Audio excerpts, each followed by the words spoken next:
Hey, what's going on, guys? The Horror Man back with part 3 of my massive media haul.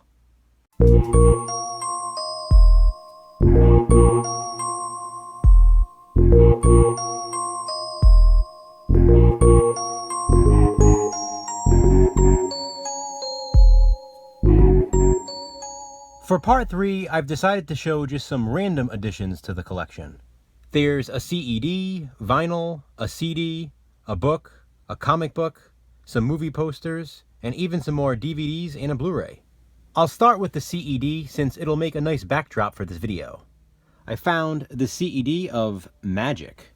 I sent a picture of this to my buddy Jason a while back when I found it, and I know he'll enjoy seeing it again. It's one of his favorite horror films, and this is just such an awesome collector's piece. I don't have a CED player, but this is definitely a good one to display. On to the vinyl, I had picked up this Seals and Crofts Greatest Hits album.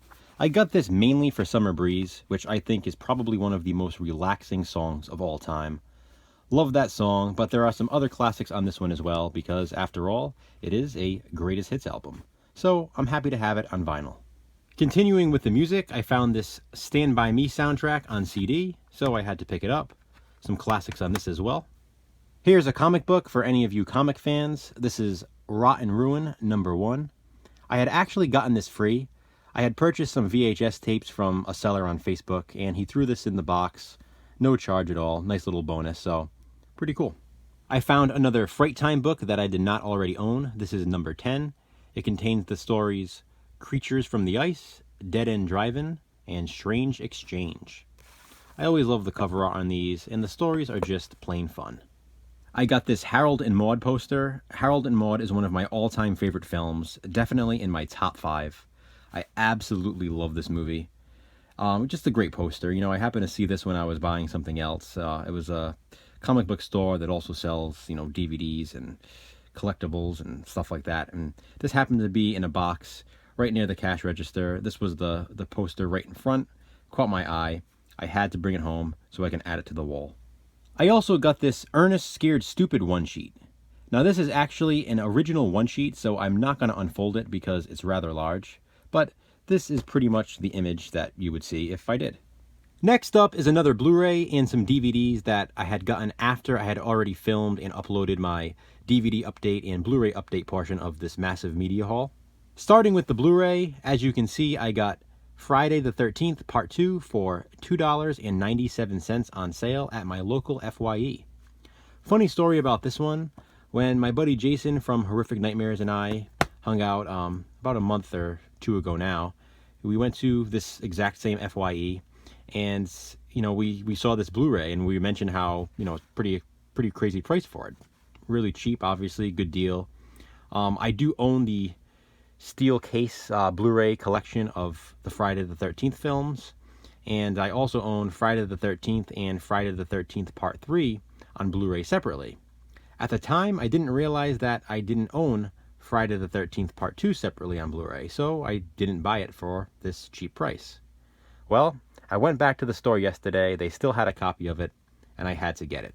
It was just sort of bothering me to have 1 and 3 separately on Blu-ray and not have 2. Again, I do have the steel, that steel box, that steel tin collection of all the Friday the 13th films on Blu-ray, but regardless, I'm a perfectionist, I'm a completist, and I had to get this. It was worth it for the price. And finally, onto the DVDs. I have 4 more here that I did not show in my previous DVD update. First up is one I found today. This is one I've been after for a while. It's Tightrope with Clint Eastwood.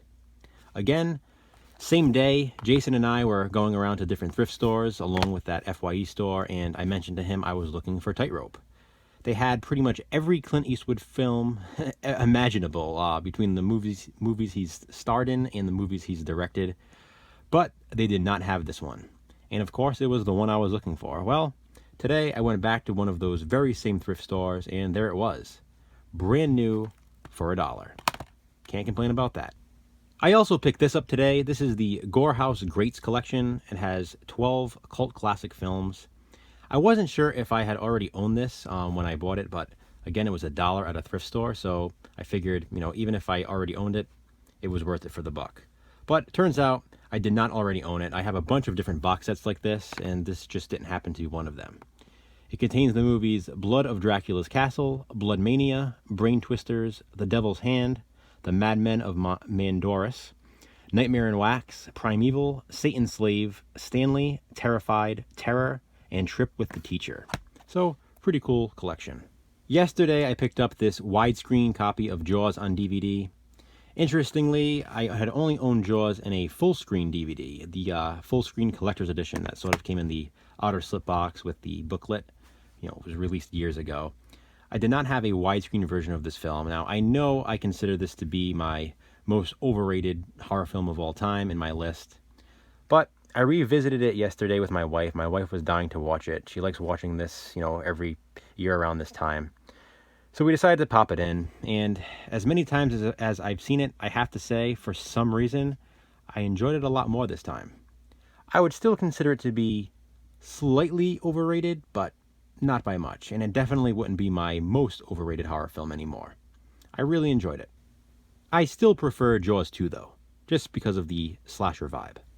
And finally, I added this unofficial DVD copy of Terror on Tape to my collection. I figured this is one VHS tape I will probably never own.